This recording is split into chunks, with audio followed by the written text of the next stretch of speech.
오늘 본문 사무엘상 2장 1절로 10절을 저와 여러분이 같이 한 목소리로 함께 봉독하시겠습니다. 한나가 기도하여 이르되 내 마음이 여호와로 말미암아 즐거워하며 내 뿔이 여호와로 말미암아 높아졌으며 내 입이 내 원수들을 향하여 크게 열렸으니 이는 내가 주의 구원으로 말미암아 기뻐함이니이다. 여호와와 같이 거룩하신 이가 없으시니 이는 주밖에 다른 이가 없고 우리 하나님 같은 반석도 없으심이니이다. 심히 교만한 말을 다시 하지 말 것이며 오만한 말을 너희의 입에서 내지 말지어다. 여호와는 지식의 하나님이시라. 행동을 달아보시느니라. 용사의 활은 꺾이고 넘어진 자는 힘으로 띠를 띠도다. 풍족하던 자들은 양식을 위하여 품을 팔고 줄이던 자들은 다시 줄이지 아니하도다. 전에 임신하지 못하던 자는 7을 낳았고 많은 자녀를 둔 자는 쇠약하도다. 여호와는 죽이기도 하시고 살리기도 하시며 스올에 내리게도 하시고 거기에서 올리기도 하시는도다. 여호와는 가난하게도 하시고 부하게도 하시며 낮추기도 하시고 높이시기도 하시는도다. 가난한 자를 진토에서 일으키시며 빈궁한 자를 거름더미에서 올리사 귀족들과 함께 앉게 하시며 영광의 자리를 차지하게 하시는도다. 땅의 기둥들은 여호와의 것이라. 여호와께서 세계를 그것들 위에 세우셨도다. 그가 그의 거룩한 자들의 발을 지키실 것이요 악인들을 흑암 중에서 잠잠하게 하시리니 힘으로는 이길 사람이 없음이로다. 여호와를 대적하는 자는 산산이 깨어질 것이라. 하늘에서 우레로 그들을 치시리로다. 여호와께서 땅 끝까지 심판을 내리시고 자기 왕에게 힘을 주시며 자기의 기름 부음을 받은 자의 뿔을 높이시리로다 하니라. 기도하시겠습니다. 하나님, 저희들 사무엘상과 하를 이제 살펴보면서 우리들의 삶에 진정한 희망을, 우리 시대의 어두움을 거두어내시고 새로운 일을 행하시는 하나님의 전능하신 손길을 깨닫고 또 그런 하나님을 신뢰하며 살아갈 수 있는 저희들 삼아주시고 우리들의 평범한 일상이 하나님이 세상을 통치하시고 다스리시는 그러한 배경과 또 무대가 될 수 있음을 깨달으면서 하나님을 사랑하기를 계속해 나가게 도와주시옵소서. 예수님의 이름으로 기도드립니다. 아멘. 사무엘상의 시대적인 배경은 삼손 이후의 사사시대로 아직은 왕이 선출되기 전이었습니다. 본문 속에서 이제 여호와의 전이라고 언급이 되는 곳은 실로에 있는 성막이었습니다. 왜냐하면 이때는 아직 예루살렘 성전이 지어지기도 전이었던 것이죠. 그래서 이 실로의 성막의 절기 때마다 제사들이 드려지고 그 당시에 대제사장이 엘리였고 제사장은 두 아들 홈니와 비느하스였습니다. 오늘 이 사무엘 이야기가 시작되는 첫 장면은 엘가나라는 사람으로부터 소개가 되는 것이죠. 그는 라마 다임 소빔의 에브라임 지파 사람이라고 나오고 있습니다. 나중에 사무엘의 근거지가 되는 라마, 이 라마의 완전한 이름이 라마 다임 소빔입니다. 베델의 북서쪽에 위치해 있는 도시입니다. 엘가나를 에브라임 사람이라고 소개하니까 우리가 아들 사무엘도 에브라임 사람이 되는 것이죠. 그렇지만 역대기를 보시면 사무엘을 레위 지파의 사람으로 소개하고 있는 것입니다. 그가 나시린으로 사무엘이 나시린이 되어서 성막에 소속이 됨으로써 레위 지파의 입양이 되었다, 이렇게도 볼 수 있고, 보수적인 해석자들은 엘가나가 에브라임 지방에 흩어져 살고 있는 레위 지파 사람이었을 것이다. 그러면 사무엘의 뿌리는 레위 지파가 되는 것이죠. 엘가나에게 2명의 아내가 있었는데 한나와 브닌나였습니다. 그런데 브닌나에게만 자식이 있었던 것이죠. 구약 시대를 보면 왕과 족장들을 제외하고 일부 다처인 경우가 사실은 드물었습니다. 첫째 아내인 한나를 이 엘가나가 사랑했음에도 불구하고 왜 둘째 아내를 얻었을까? 아마도 우리는 한나가 불임이었기 때문이라고 그 이유를 미루어 추정해 볼 수 있는 것이죠. 한나의 불임은 엘가나 때문이 아니라 한나 자신으로 생긴 문제였을 것으로 그렇게 암시가 되고, 이것은 한나가 사회적이고 가정 내에서의 위치와 지위를 인정받는 것이 대단히 힘들고 어려웠을 것을 짐작하게 해주는 것입니다. 여호와를 제대로 섬기지 않았던 그 당시 사사시대 사람들과 다르게 엘가나는 해마다 온 가족을 데리고 실로에 있는 여호와의 집 성소에 올라가서 제사와 예배를 드리는 경건한 사람이었습니다. 그리고 그 당시 두 아들 홈리와 비느하스가 그 성소에 제사를 담당하는 제사장이었던 것이죠. 이 두 아내 사이의 갈등이 첨예하게 일어나는 것은 매년 이 실로에 있는 성소에 제사를 드리러 갈 때였습니다. 4절과 6절을 보시면 1장 거기에서 그 갈등의 원인을 설명해주고 있는데, 제사를 드릴 때 나누어주는 제물의 목 때문이었다, 제물의 분기 때문이었다, 그것을 밝힙니다. 엘가나는 브닌나와 그의 아들과 딸들에게 그들 각각의 몫을 주어서 제사를 드리게 했고, 한나에게도 몫을 주었습니다. 사랑했기 때문에 많이 주었지만, 그러나 브닌나에게 주는 것만큼 또 많이 줄 수는 없었을 것입니다. 이러한 여러 가지 상황을 빌미로 해서 브닌나는 한나를 화나게 만들고 격분시켰던 것입니다. 이 격분시켰다라고 번역된 단어가 천둥을 뜻하는 단어인 것이죠. 그래서 얼마나 이 브닌나가 한나를 괴롭히고 분노케 했던지 천둥 같은 화를 내었다. 더구나 이것이 한 번 벌어지는 사건이 아니라 매년, 더구나 여호와를 기쁘시게 하기 위해 기쁨으로 올라가야 할 제사를 드리러 가는 연례 행사 때마다 일어나는 일이었습니다. 그런데 성경은 한나가 왜 이렇게 수모를 당했는가의 이유를 반복해서 이야기합니다. 여호와께서 한나의 태를 닫으셨기 때문이다. 성경을 보면 태를 열고 닫으시는 분이 여호와이시기 때문에 이 문제의 원인과 해결도 오직 하나님께 있었던 것입니다. 한나의 불임은 한나의 잘못 때문이라기보다는 다른데 그 이유가 있었음에도 사람들은 불임을 이유로 해서 한나를 고통스럽게 했고, 한나는 그때마다 식음을 전폐하고 울었지만 이제 남편을 위로하려고 애썼던 것이죠. 아무리 엘가나의 사랑이 남편으로서 지극했다 할지라도, 또 깊은 공감을 해주었다 할지라도 한나의 고통을 해결해 줄 수는 없었습니다.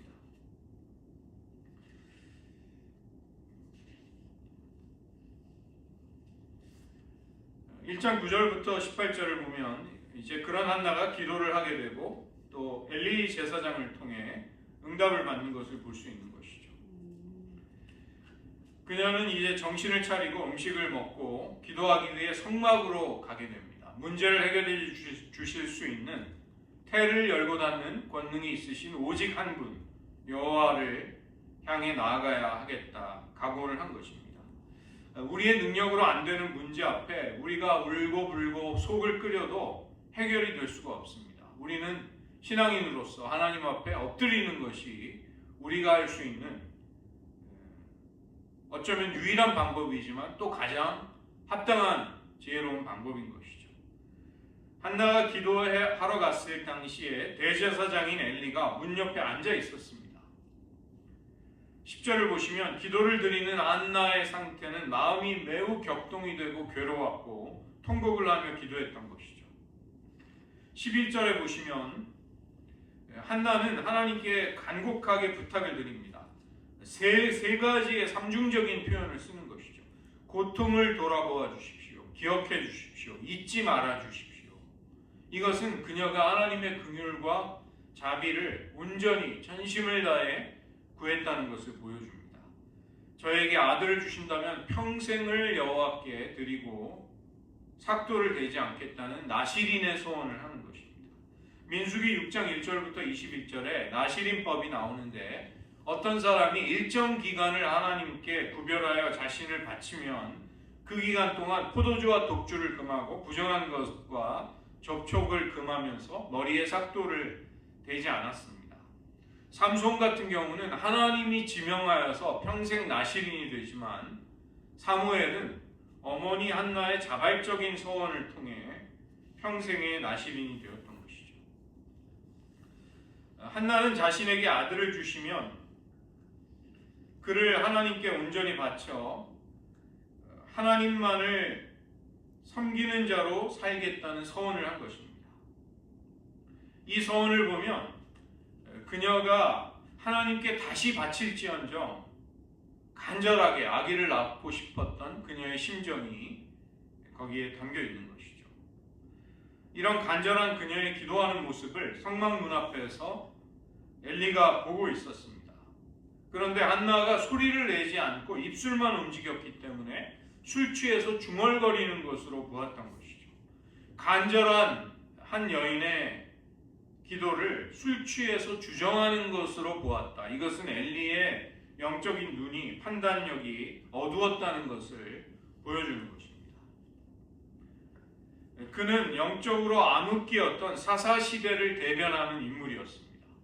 사실 그는 죽음을 맞이할 때조차 몸이 비대해져서 의자에 앉은 채로 아들의 사망의 소식을 듣고 죽음을 맞이하는데 역시 그가 영적으로 어두운 사람이라는 것을 여러 번 관찰할 수 있는 것이죠. 그는 한나에게 묻지도 않은 채 성급한 판단을 내리고 한나를 질책합니다. 그러자 한나는 자신의 마음에 심한 고통을 겪고 있음을 알리고 자기의 심정을 하나님께 쏟고 있다는 상황을 설명하는 것이죠. 너무나 고통스러운 사람들은 이성을 잃고 울부짖고 소리를 치고 중얼거리고 심지어 폭력적으로도 변할 수 있습니다. 왜냐하면 그것이 아픔을 표출해내는 행동이 되는 것이죠. 그러나 우리는 그런 행동의 이유를 이해하려고 하기보다 그 행동 자체를 비난하거나 섣불리 판단하기 쉬운 것입니다. 한나의 말을 듣고서야 엘리는 한나에게 복을 들어주고 하나님께서 그녀의 간구를, 소원을 들어주시기를 기원해 줍니다. 한나는 엘리에게 은혜를 구하는데 그것은 엘리가 자신을 위해 했던 기원이 이루어지기를 원한다는 의미였습니다. 그리고 그 이후에 엘리의 말 속에서 그는 하나님의 응답을 확신하면서 더 이상 걱정하지 않고 집으로 돌아가게 되는 것이죠. 기도는 인간이 할지라도 이루시는 분이 하나님이시기에 그녀는 자기가 할 수 있는 부분까지 최선을 다하고 나머지 일의 성사의 여부를 하나님의 손에 맡겨드립니다. 우리 역시 기도하면서도 걱정하고 염려에 휩싸일 수 있습니다. 그때마다 우리는 하나님을 온전히 신뢰하는 그런 자리로 나아가야만 하겠습니다. 진정한 기도라는 것은 언제 어떻게 이루어질지 모르더라도 끝까지 선하신 하나님을 믿고 하나님이 주시는 평안 속에서 그분을 기다리는 것입니다. 이 영적인 불임의 사사시대를 배경으로 해서 자식이 없는 한 가문에서 고통당하는 한 여인이 나오게 되는 것이죠. 오늘 본문은 엘가나의 가문을 4대에 걸쳐 언급하고 있습니다. 그런데 한나의 불임으로 인해 미래가 소망 가운데 보이지 않게 되는 것이죠.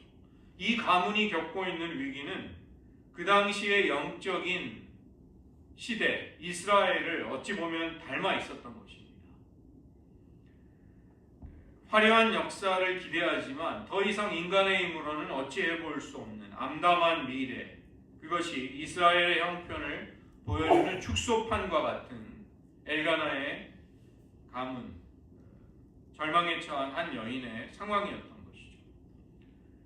사무엘상은 이런 이스라엘의 영적인 위기가 어떻게 극복이 되는가, 하나님의 대안은 불임이라는 어려운 문제를 겪고 있는 한 여인 한나에게서 시작이 되고 있는 것입니다. 이 엄청난 영적인 어두움이 드리워진 절망의 시대가 어떻게 새로운 전환기를 맞을 수 있을까? 희망 어린 새로운 출발이 어떻게 가능해질까? 그것은 우리의 불행을 바라보는 것이 아니라 우리의 시선을 생명과 역사의 주관자이신 하나님께 두는 것입니다. 하나님의 주권, 그분의 개입을 인정하고 호소하는 한나와 같이 우리도 해야 하는 것이죠. 미래의 주인이시고 하나님과의 관계 속에서 우리 삶의 모든 희노애락이 행과 불행이 결정된다는 것을 인정하는 데서부터 우리의 삶의 질서는 회복되기 시작합니다. 자식이 없는 한나를 아무도 위로하지 못하고 또 자식을 향한 갈망을 대체할 수 있는 아무것도 없었습니다. 이것은 한 여인의 자식 사랑만이 아니라 궁극적으로는 그녀가 하나님과 깊이 관계를 맺는 상관된 사람이 되려는 열망이었던 것이죠.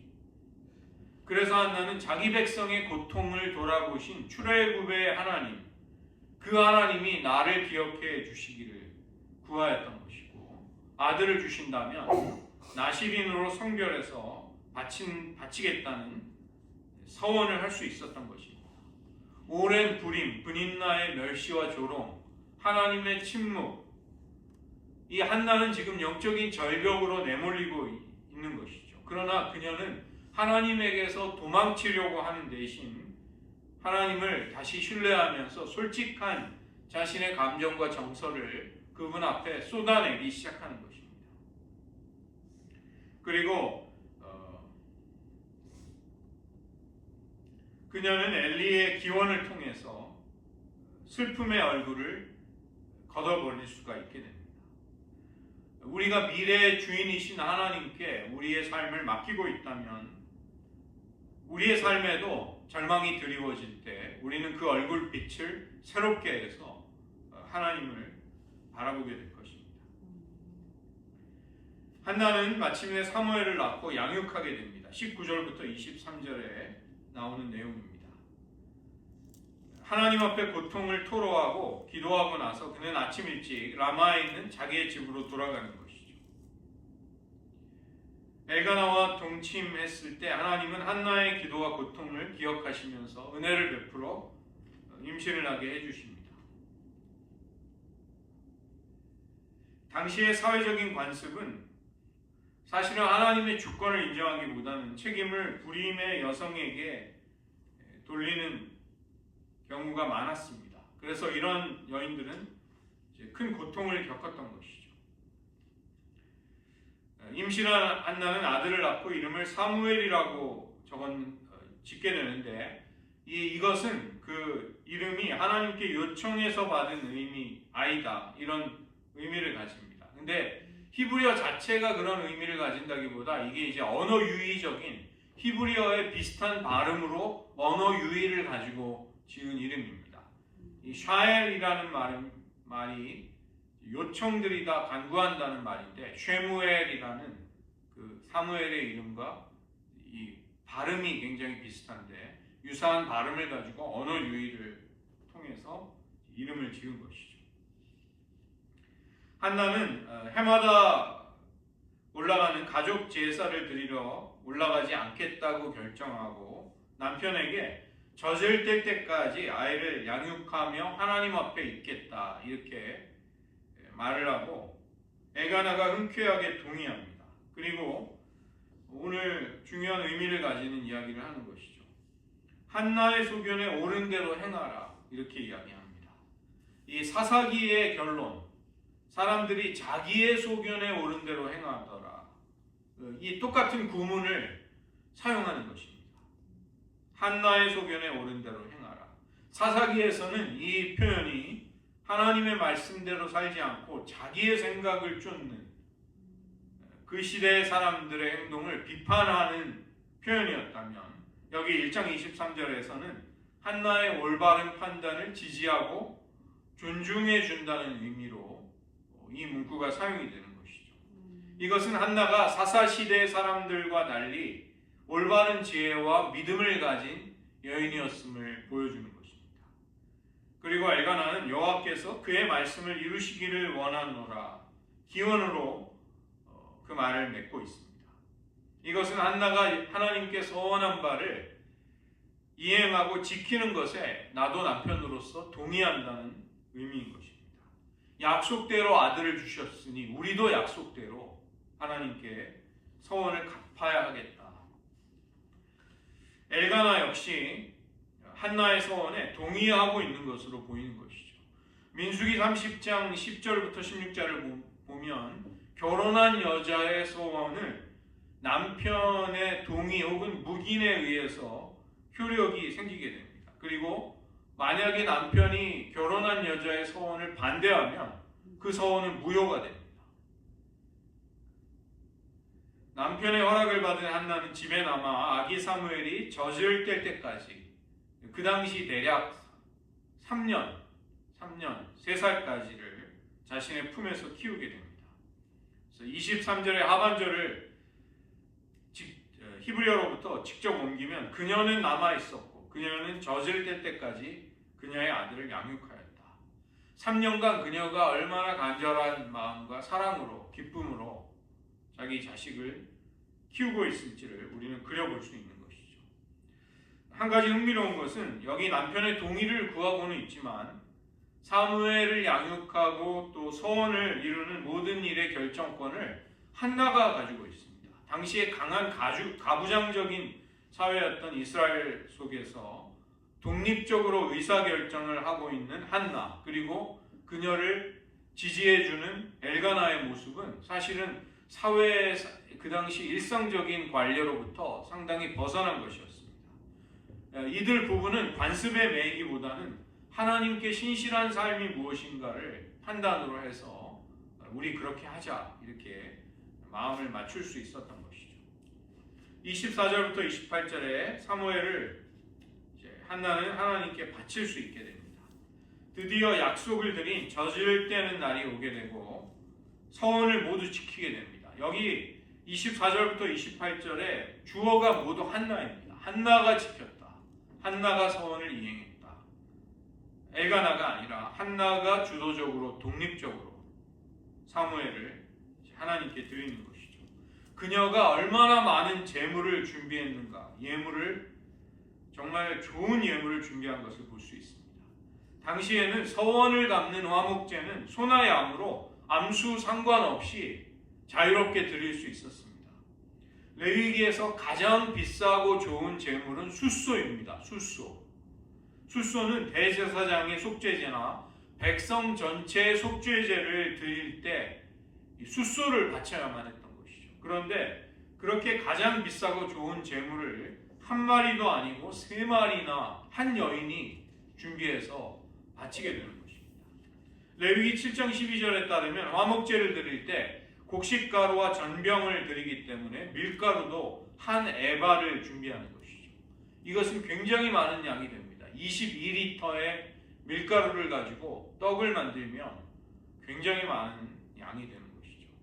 그 다음에 제물 위에 뿌리는 전제로 드릴 포도주까지 준비하고 그녀가 얼마나 정성 어린 이 많은 값비싼 제물을 통해 하나님께 정성 어린 예배를 드리고 있는가를 볼 수 있습니다.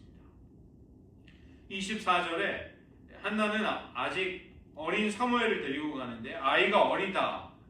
이 원문을 히브리 성경 원문은 아이는 아이일 따릅니다. 정말로 그 아이는 어린 아이였다. 이것을 강조하는 것입니다.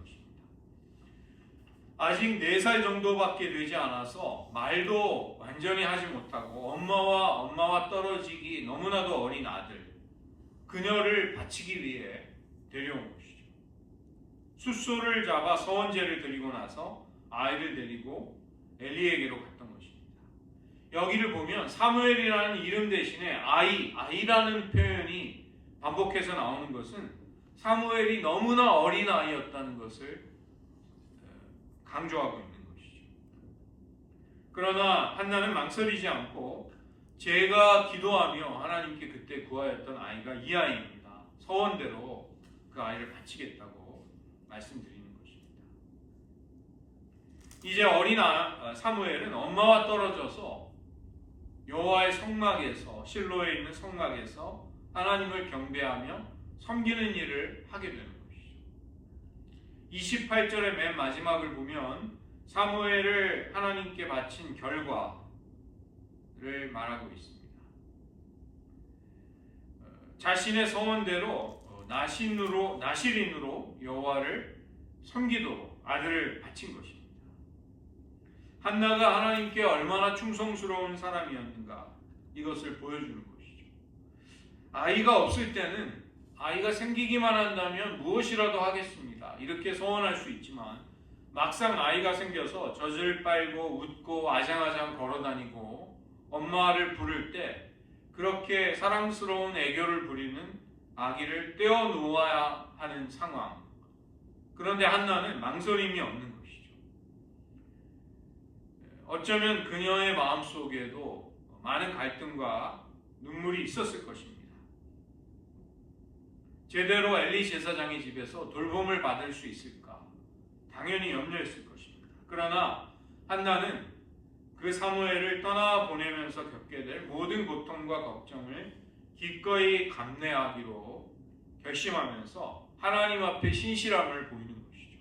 마치 100세에 얻은 아들 독자 이삭을 하나님께 바치라는 놀라운 명령에 순종했던 아브라함을 연상시키고 그런 모습과 유사한 것입니다. 아브라함 한 사람으로 인해 이스라엘 민족이 태동할 수 있었습니다.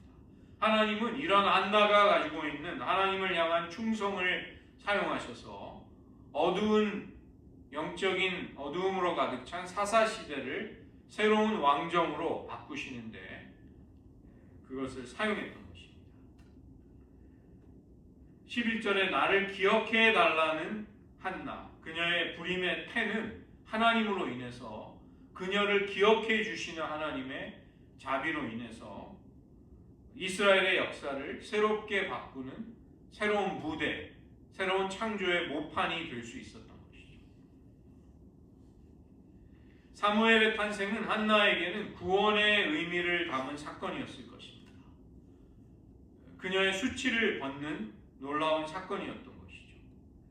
하나님의 능력에 대한 신뢰와 호소, 그런 하나님을 향해 기억하게 해달라는 그 하나님이 우리를 자비롭게 기억해 주시고 화답해 주실 때 거기에서 생명의 역사가 일어나는 것이죠.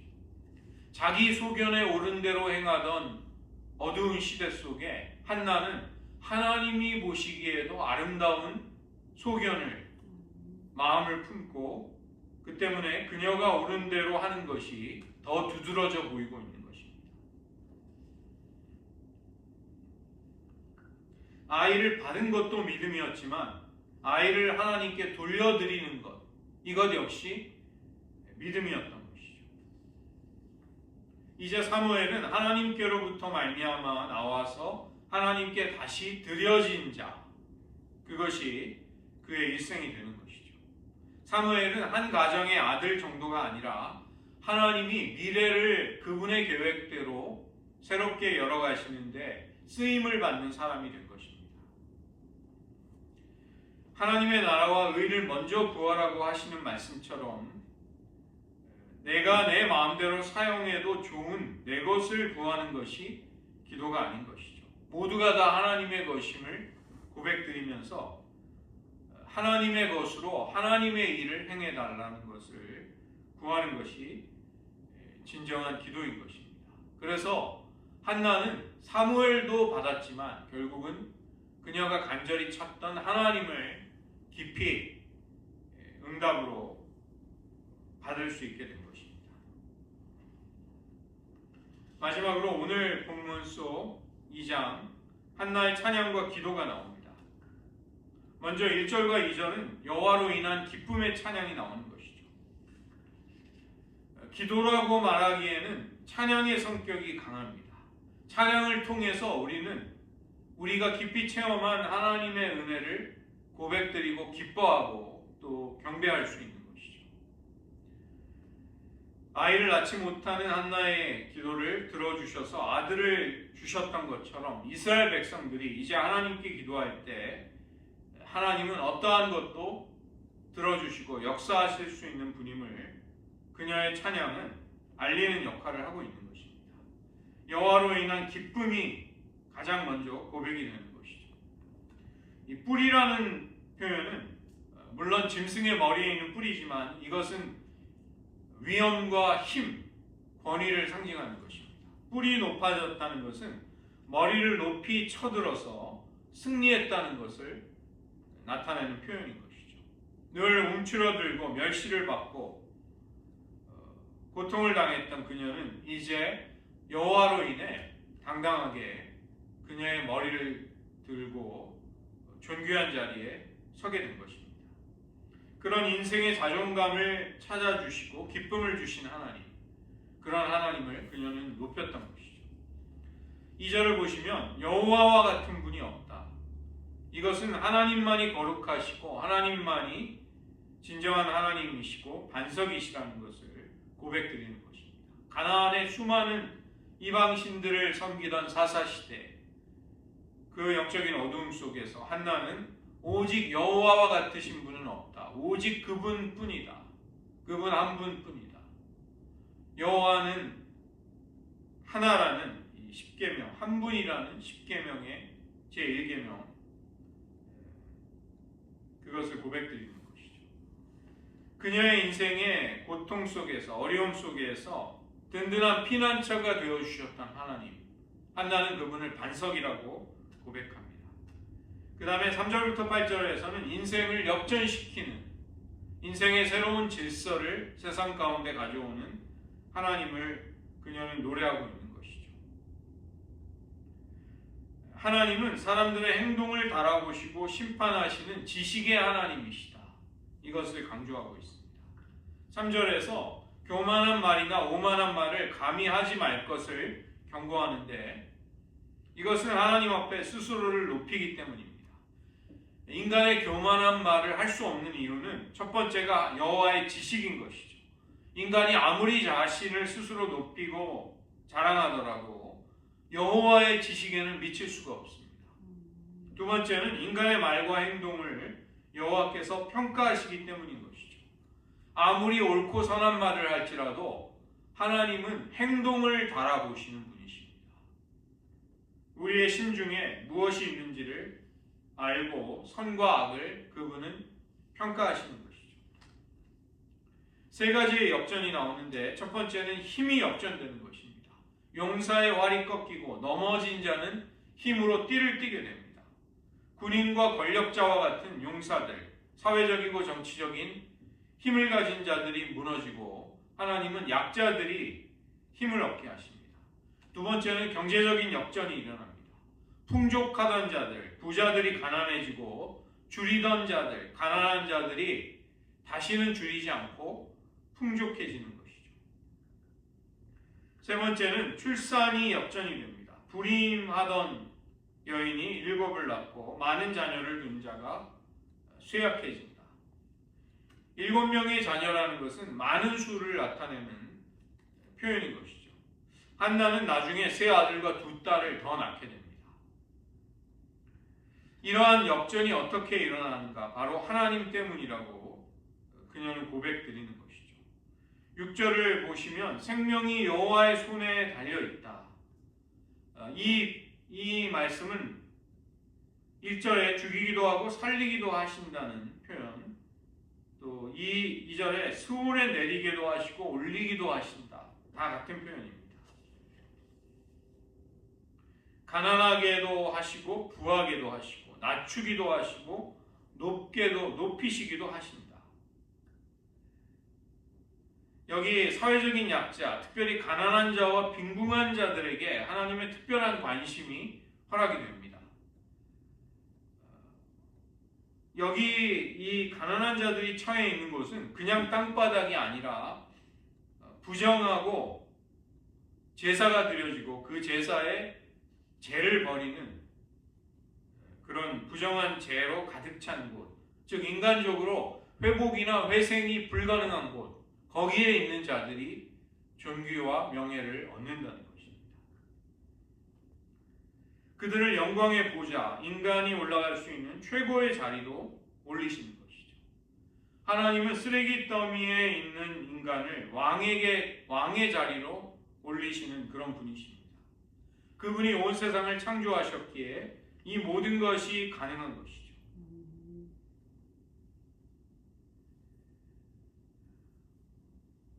한나는 자신의 인생의 체험 속에서 이런 하나님의 지혜와 지식, 그분의 전능하심, 그분의 창조주의 권능을 깊이 통찰하게 되는 것입니다.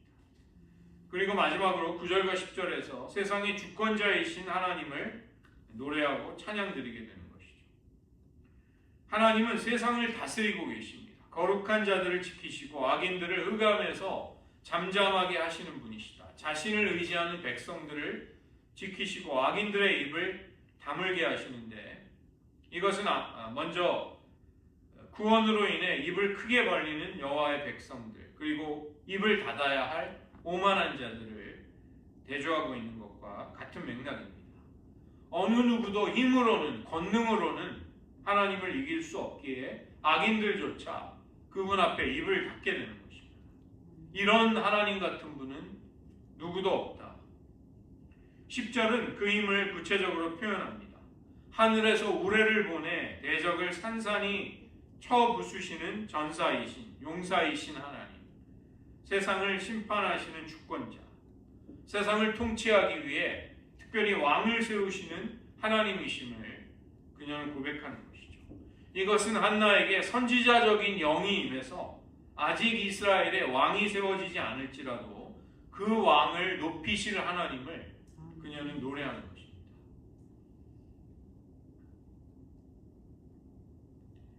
아들을 맡긴 한 여인 한나는 자기 자신을 알지 못했을지라도 사실은 시대를, 역사를 하나님께 맡겨드린 셈이 된 것입니다.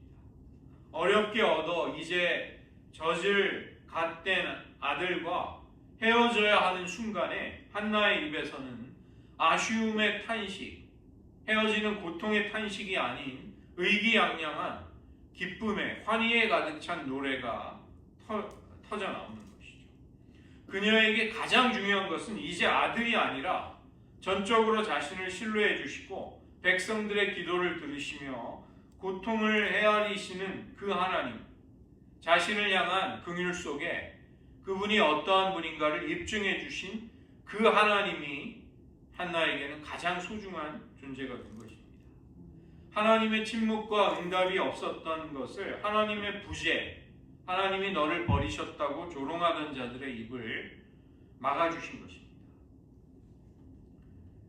작고 연약할지라도 하나님을 기대해야 하는 그런 자기의 백성을 하나님은 깊이 사랑하시고 그들을 위해서 새로운 역사의 길을 내시는 것이죠.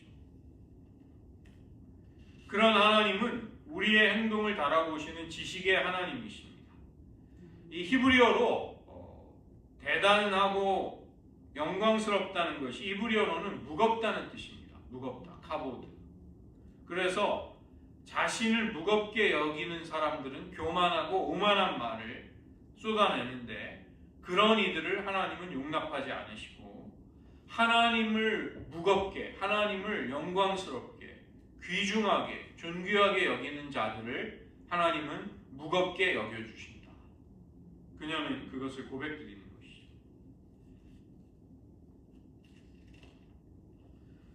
이렇게 하나님이 세상의 질서를 역전시킨다는 것, 이것은 그분이 극히 자유로우시고 주권적인 하나님이신 것입니다. 그분은 자유롭게 모든 일을 하실 수 있으십니다.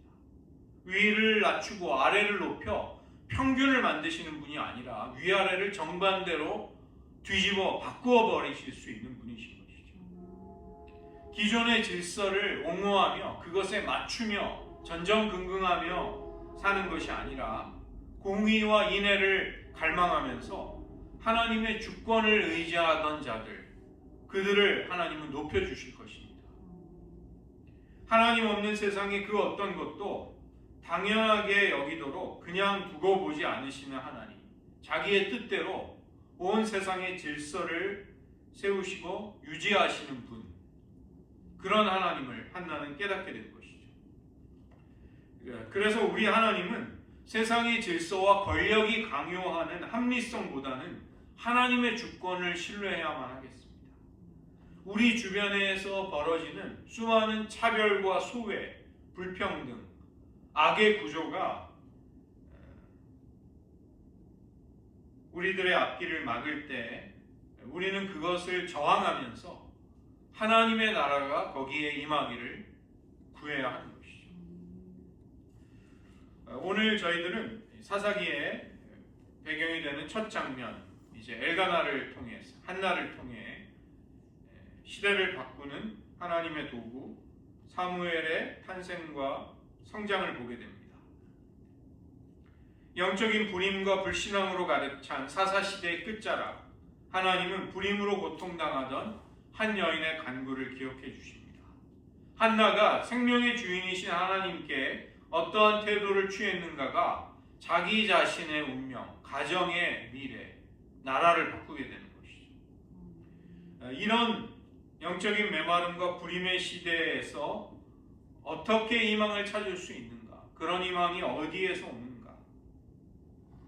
정말로 출구는 없는가?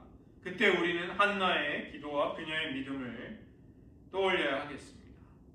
한나가 여호와께 자기를 기억해 주시기를, 자카를 기억해 주시기를 구하자 하나님은 그녀를 기억해 주십니다. 그녀를 생각해 주십니다. 한나가 할 수 있는 것은 생명의 하나님께 기도하는 것뿐이었습니다. 그러나 그것이야말로 하나님의 놀라운 역사 속에 참여하는 길이 되는 것이죠. 불임보다도 더 큰 절망은 하나님을 심령에, 마음에 두지 않는 것입니다. 하나님이 없으신 것을 절망으로 여기지 않고 이상한 일로 여기지 않는 영적인 메마름과 무지와 불임, 이것이 근본적인 불행의 시작이 되고 우리 시대의 위기인 것입니다. 절망을 희망으로 옮기는 시작은 간절한 신뢰의 기도로부터 시작이 됩니다. 그녀는 아들을 구하는 것 같지만 실상은 하나님 자신을 구하는 기도였습니다. 어떻게 한 가정이 한 시대를 구원하는 일에 쓰임을 받을 수 있게 되는가? 이 질문에 우리는 오늘 하나님이 행하시려는 놀라운 해답을 보게 되는 것이죠. 역사는 깊이를 헤아릴 수 없는 거대한 강처럼 흐르고 있습니다. 그러나 그것들은 놀랍게도 가느다란 실개천들이 모여서 합해져서 이루어지고 형성되고 만들어지는 것이죠. 그러한 한 개인, 한 가정, 한 가지의 사건들이 모여서 그것의 의미를 부여하시고 연결하시는 하나님의 지혜와 솜씨로 역사의 수레바퀴는 굴러가는 것입니다. 절망적이고 어두운 사사시대가 어떻게 새로운 왕정으로 넘어갈 수 있었는가? 여호와께서 의도하신 대로 한나의 태를 닫으셨고 또 하나님의 계획 속에 그 태를 여신 분도 하나님이셨습니다. 그러나 한나는 그런 하나님께 자신을 생각하고 잊지 말아달라는 간절한 기도를 드리는 것이죠. 스스로 절망을 이뤄낼 수 없을 때 절망 자체보다 하나님께 희망을 건 수많은 이들의 기도, 그 기도에 대한 응답 속에서 하나님의 역사들은 진행될 것입니다. 자기 소견에 옳은 대로만 행하던 시대에 사사시대의 사람들과 달리 하나님께 서원을 지키기를 바라는 그대의 소견에 옳은 대로 행하라. 엘가나의 격려였던 것이죠. 우리도 그 믿음으로 우리 시대의 아픔, 어두움을 극복하고 우리의 삶에 찾아온 고난도 승리할 수 있으시기를 주님의 이름으로 축원드립니다. 이 시간 말씀을 의지하면서 잠시 기도하겠습니다. 한나는 서원한 대로를 하나님께 이행해 드립니다. 잠시 나시린의 소원을 하는 것이 아니라 하나님께 평생 사랑하는 아들을 바치겠습니다. 그녀에게는 모정보다도 더 중요한 것이 있었습니다.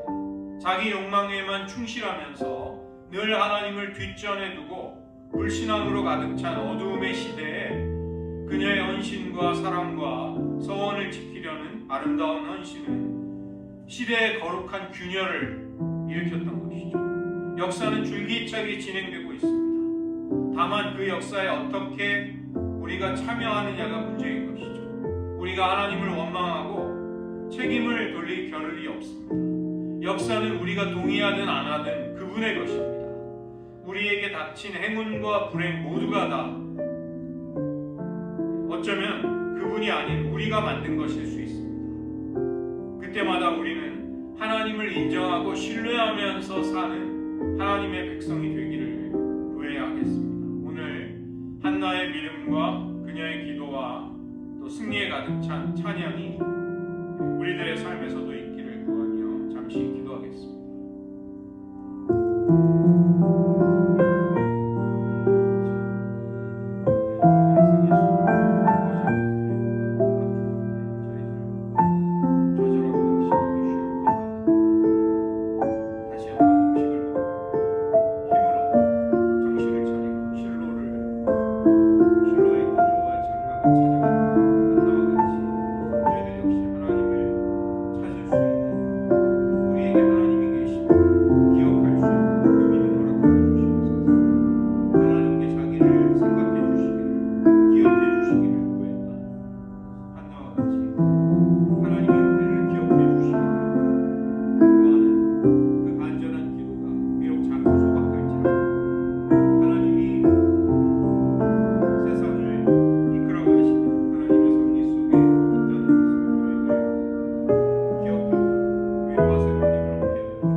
뒷전에 둔 어두운 시대 속 하나님은 새로운 역사의 물줄기를 놀랍게도 불임이라는 어려운 문제로 고통받던 한 여인의 몸부림치는 기도와 또 신실한 서원의 이행 속에서 펼쳐나가고 계십니다. 저희들 평범해 보이는 우리의 기도, 우리의 매일 맞이하는 일상이 결코 평범하지 아니하며 그 어느 것 하나도 역사를 주관하시는 하나님의 놀라운 지혜와 섭리 속에 빠져있지 않음을 기억하게 도와주시옵소서. 하나님, 뜨거운 마음으로 하나님께 약속드리고 헌신하고 소원을 하는 일이 많지만 그것을 또 얼마나 많이 지키지 않는지요. 저희들 한나와 같이 하나님의 놀라운 사랑을 받고 그 은혜를 입었다면 평생 하나님의 사랑과 베푸신 은혜를 잊지 아니하고 신실하게 끝까지 주님 앞에 헌신한 것을 지킬 수 있는 생애를 살기를 원합니다. 한나는 선지자의 영감과 지혜의 영이 임해서 하나님이 이스라엘의 왕을 높이실 것, 그의 뿔을 높이실 것을 예언하고 있습니다. 저희들 영적으로 무지한 자로 시대의 변화와 하나님이 이끌어 가시는 역사의 물줄기가 바뀌어 감에도 저희들 그 모든 것을 뒷전에 둔 채 우리의 아집과 우리의 한계 속에 갇혀 있는 어리석은 자가 되지 않도록 도와주시고 하나님이 우리의 시대 속에서 행하고 계시는 아름다운 일, 선한 일들을 알아보고 또 그런 하나님의 역사에 힘이 닿는 대로 기회를 주시는 대로 기도와 사랑과 헌신으로 동참하는 저희들 되게 하여 주시옵소서. 모든 말씀 예수님의 이름으로 기도드립니다.